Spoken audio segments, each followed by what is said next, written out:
Hi, I'm Jon Snow, and it's over. Yeah, the election is over, but there are still big question marks over what lies ahead for the UK. Now that Ed Miliband has stepped down as Labour leader, what will the party do next?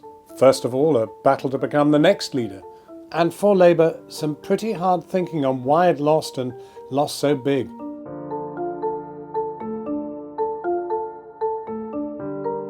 There's already plenty of speculation on who could take over. In the meantime, Harriet Harman will be in charge until a new leader is elected.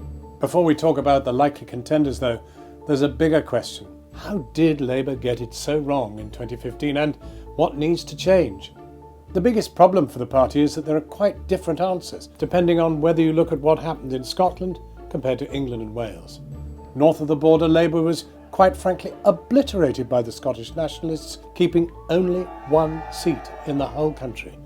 Here it seems they just weren't left-wing enough to satisfy voters who were fed up with economic austerity.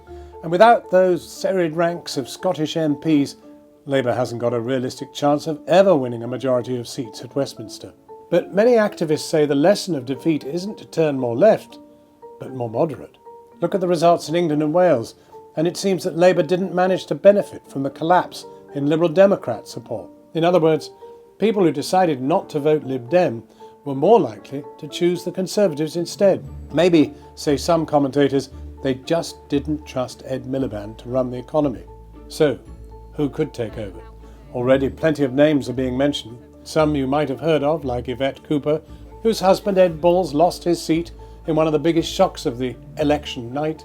Other frontrunners include Chuka Umunna, who's Shadow Business Secretary, and Shadow Health Secretary Andy Burnham. He had a go last time round. Here's one man whose name isn't in the mix, Big Brother David Miliband. Maybe he's been looking up those plane timetables from New York. And since Ed Miliband was elected, the rules have changed. It's now one member, one vote, so there's no more special advantage for MPs or big trade unions, and that could make it anyone's to play for, and anyone's to win.